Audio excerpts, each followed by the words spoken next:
प्रति नियम पूर्वक पाठ करने से मनुष्य जो कुछ पुण्य कर्म करता है वह करोड़ों गुना हो जाता है। इस अध्यात्म रामायण में से जो पुरुष खूब समाहित होकर श्री राम हृदय का पाठ करता है वह ब्रह्मा हत्यारा भी हो तो भी 3 दिनों में ही पवित्र हो जाता है। जो पुरुष हनुमान जी के प्रतिमा के समीप प्रतिदिन 3 बार मौन होकर श्री राम हृदय का पाठ करता है वह समस्त इच्छित फल प्राप्त करता है। और यदि कोई पुरुष तुलसी या पीपल के निकट श्री राम हृदय का पाठ करे तो वह एक एक अक्षर पर अपनी ब्रह्म हत्या जैसे पापों को दूर कर देता है। हे मुने, श्री राम गीता का महात्म्य पूरा तो श्री महादेव जी ही जानते हैं। उनसे आधा माता पार्वती जी जानती हैं और उनसे आधा मैं जानता हूँ, सो उसे पूरा कह भी नहीं सकता। उससे थोड़ा सा तुम्हें सुनाता हूँ जिसके जानने मात्र से चित्त तत्काल शुद्ध हो जाता है। हे नारद, जिस पाप को श्री राम गीता ने नष्ट नहीं किया वह संसार में कभी किसी तीर्थ आदि से भी नष्ट नहीं हो सकता। मैं सदा ढूंढने पर भी उस पाप को नहीं देख पाता, अर्थात ऐसा कोई पाप ही नहीं है जो श्री राम गीता से नष्ट नहीं होता है। जिस गीता अमृत को भगवान राम ने उपनिषद सागर का मंथन कर निकाला और फिर बड़ी प्रसन्नता से लक्ष्मण जी को दिया, मनुष्य को चाहिए कि उनका पान करके अमर हो जाए। पूर्व काल में सहस्त्र अर्जुन के वध की इच्छा से जमदग्नि पुत्र परशुराम जी धनु विद्या का अभ्यास करने के लिए श्री महादेव जी के पास रहते थे।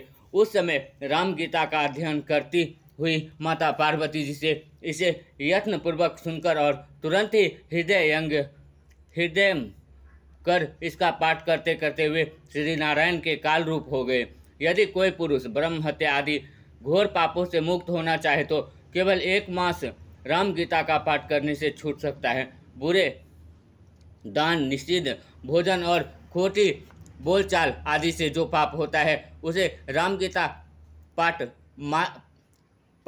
मात्र से नष्ट कर देती हैं। जो मनुष्य शालिग्राम शिला के आगे तुलसी या पीपल के पास अथवा यति जनों के सामने राम गीता का पाठ करता है उसे वह फल मिलता है जो वाणी का भी विषय नहीं है।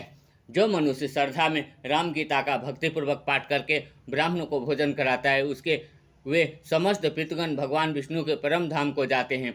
जो पुरुष एकादशी के दिन निराहार और जितेंद्रिय रहकर द्वादशी को अगस्त वृक्ष के नीचे बैठकर राम गीता का पाठ करता है वह साक्षात राम रूप ही है। उसकी समस्त देवगण पूजा करते हैं। राम गीता का पाठ करने से मनुष्य बिना किसी दान, ध्यान अथवा तीर्थ स्नान के ही अक्षय फल पाता है।